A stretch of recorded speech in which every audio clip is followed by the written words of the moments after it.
Hello everybody, this is Tim, and hopefully I still have viewers after I posted that last video.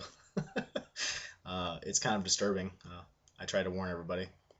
But anyway, I want to talk about the importance of running away, and how a lot of games seem to have gotten away from the fact that having fear as a character can be a good thing. It can actually immerse you.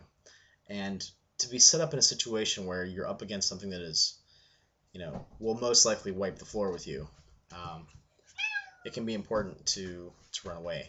That's an option that should never be off the table.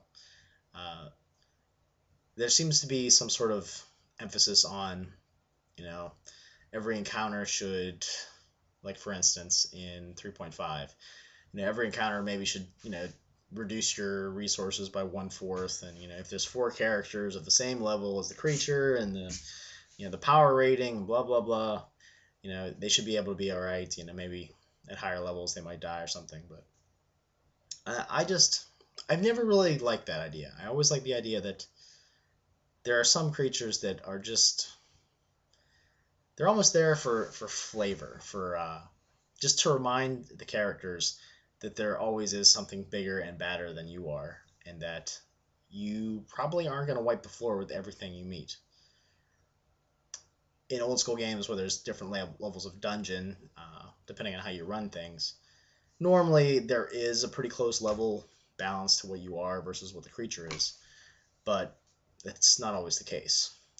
The whole phrase "let sleeping dragons lie" basically comes about, I think, just because, well, one, I think it's just an old phrase, but two, when it concerns RPGs, is that there's certain creatures that you don't want to fight, that you maybe want to try to talk your way out of, or escape, or run away, or hide from, or sneak past.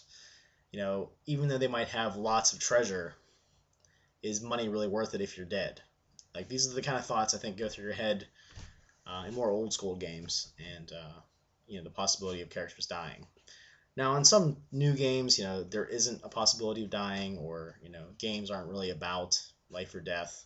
So I guess this is more like adventure games, more D&D type games, fantasy games, where I think we've gotten away from that. I think we're afraid of being mean, or as running games, and I don't know, I think as long as you're running a game and you pretty much tell the characters, or give hints that this encounter is going to be really tough, that you might die if you decide to run up down this hallway and attack the dragon at the end of it. And I think players should kind of figure that out. They should. I guess what I'm just trying to say is that don't take things off the table. Leave your options open, and running away is definitely an option. My cat's destroying stuff.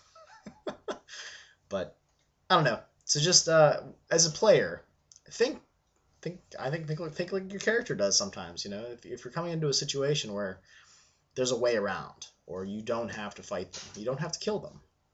They might have some shiny stuff, but is your life really worth trying to get that shiny stuff?